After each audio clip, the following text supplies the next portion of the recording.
سب کے لیے جو سیریز پاک ہے دوستو، اس ویڈیو کو جو ہے نا بہت زیادہ سے زیادہ جو ہے نا دوستو شیئر کرنا بھائی میرے۔ اگر آپ کے دلوں کے اندر اگر محمد صلی اللہ علیہ وسلم کی زندگی کے اگر آ گیا آپ کے سینے پر تو سمجھ لو کہ سب کچھ جو ہے نا ہمارا لیے جو ہے نا سب کچھ مل گیا۔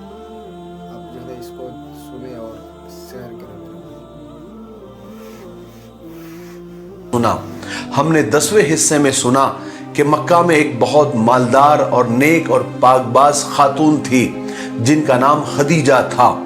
انہوں نے اپنا تجارتی مال یعنی بیچنے کے لیے مال آپ صلی اللہ علیہ وسلم کو دیا اور آپ اس سامان کو لے کر ملک شام تجارت کی غرض سے گئے اور ملک شام کے سرحدی شہر بصرہ میں آپ نے پڑاؤ ڈالا۔ وہاں پر ایک سوکھے درخت کے نیچے آپ آرام کرنے کے لیے اور ٹیک لگانے کے لیے بیٹھے ہی تھے کہ وہ درخت ہرا ہو گیا۔ اس کے قریب ہی ایک گرجا گھر ایک کنیسہ تھا، وہاں پر ایک بوڑھا راہب نستورا رہا کرتا تھا۔ اس نے جب آپ کو دیکھا تو آپ کو پہچان لیا اور اسی وقت پیشن گوئی کی کہ یہ آخری نبی ہے، نبی آخر الزماں ہے۔ اس کے بعد آپ صلی اللہ علیہ وسلم نے شام کے بازار میں اپنی ایمانداری، امانت داری، دیانت داری کے وہ جھنڈے گاڑے اور ایسی بہترین انداز میں آپ نے تجارت کی، ویوہار کیا، معاملات کیے کہ لوگ دنگ رہ گئے۔ آپ نے اس ایمانداری کے ساتھ ہی خوب نفع کمایا، ہر سال کے مقابلے میں 2 گنا اور ڈبل آپ نے منافع کمایا، پروفٹ کمایا۔ پھر حضرت خدیجہ رضی اللہ تعالیٰ عنہ کے پاس آ کر آپ صلی اللہ علیہ وسلم نے بھی اور حضرت خدیجہ کے جو غلام تھے میسرہ، انہوں نے بھی ساری باتیں آ کر سنائی تو حضرت خدیجہ رضی اللہ تعالیٰ عنہ کے دل میں آپ کا احترام، آپ کی عزت اور بڑھ گئی۔ ہم نے آپ کی سہولت کے لیے 10 ویڈیو کے حصے اور پارٹ کے ویڈیو لنک نیچے ڈسکرپشن میں دیے ہوئے ہیں، آپ لوگ وہاں جا کر اس لنک پر کلک کر کے آپ سارے ویڈیو دیکھ سکتے ہیں۔ چلیے اب آگے سنتے ہیں۔ حضرت خدیجہ طاہرہ رضی اللہ تعالیٰ عنہ کے ایک چچا زاد بھائی تھے جن کا نام ورقہ بن نوفل تھا۔ انہوں نے عیسائی مذہب اختیار کر لیا تھا اور وہ بہت بڑے عالم تھے۔ ایک دفعہ حضرت خدیجہ رضی اللہ تعالیٰ عنہ اپنے چچا زاد بھائی کے پاس ملنے کے لیے گئی اور حضور پاک صلی اللہ علیہ وسلم کی یہ ساری باتیں بتائی جو انہوں نے میسرہ کی زبانی سنی تھی اور خود انہوں نے اپنی آنکھوں سے بھی وہ سب باتیں اور وہ سب منظر دیکھا تھا۔ ورقہ بن نوفل نے حضرت خدیجہ رضی اللہ تعالیٰ عنہ کی جب یہ ساری باتیں سنی تو حیران ہو گئے اور کہنے لگے کہ اے خدیجہ، اگر تمہاری یہ باتیں سچی ہے تو تم یہ سمجھ لو کہ یہ محمد صلی اللہ علیہ وسلم اس امت کے آخری نبی ہے۔ مجھے معلوم ہے، میں نے پڑھا ہے کہ ایک نبی عنقریب آنے والے ہیں اور سب لوگ ان کا انتظار کر رہے ہیں۔ جب ورقہ بن نوفل کی باتیں حضرت خدیجہ رضی اللہ تعالیٰ عنہ نے سنی تو حضرت خدیجہ کے دل میں حضور پاک صلی اللہ علیہ وسلم کی محبت اور احترام اور بڑھ گیا۔ اب وہ یہ آرزو کرنے لگی کہ یہ امانت دار نوجوان ان کے شوہر بن جائے، ان کے ہسبینڈ بن جائے۔ اور یہ آرزو اتنی بڑی کہ ایک روز حضرت خدیجہ رضی اللہ تعالیٰ عنہ نے ایک نفیسہ نام کی عورت جو ان کی سہیلی تھی، دوست تھی، ان کو بلایا اور ان سے کہا کہ تم محمد کے پاس جا کر صلی اللہ علیہ وسلم میرا نکاح کا پیغام دے دو۔ اس عورت نے ایسا ہی کیا، حضور کے پاس آئی اور ادھر ادھر کی باتیں کرنے لگی اور باتیں کرتے ہوئے ایک سوال کیا کہ اے محمد، تم شادی کیوں نہیں کرتے؟ کیا وجہ ہے؟ تو حضور نے فرمایا کہ میرے پاس اتنے پیسے کہاں ہیں کہ میں شادی کر سکوں۔ تو نفیسہ نے کہا کہ اگر اس کے بغیر ہی آپ کو حسن، جمال، دولت اور عزت مل جائے تو کیسا رہے گا؟ حضور نے فرمایا کہ آپ اتنا گھما پھرا کر کیوں بات کر رہی ہے؟ آپ بتائیے کہ وہ کون ہے؟ نفیسہ نے کہا کہ خدیجہ۔ حضور نے تعجب سے پوچھا کہ وہ مجھ سے شادی کیسے کر لے گی؟ وہ کیسے راضی ہوگی؟ چونکہ حضرت خدیجہ رضی اللہ تعالیٰ عنہ اپنے حسن جمال، دولت اور پاک بازی کی وجہ سے پورے مکہ میں مشہور تھی۔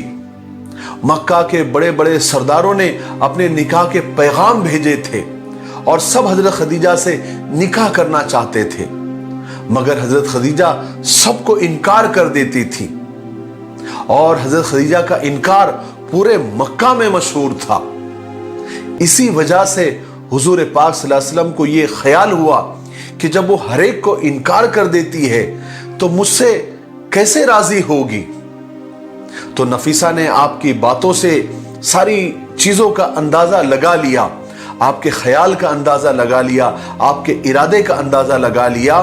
اس کے بعد نفیسہ حضرت خدیجہ کے پاس آئی اور ساری باتیں بتا دی اور کہا کہ محمد راضی ہے صلی اللہ علیہ وسلم۔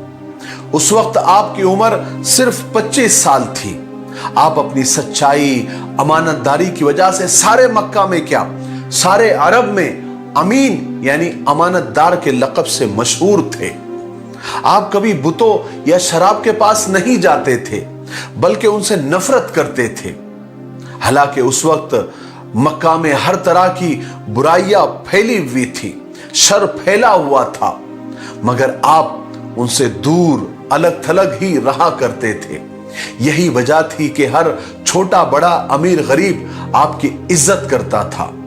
ان سب خوبیوں کے علاوہ آپ خود انتہائی خوبصورت اور خوبصورت نوجوان تھے۔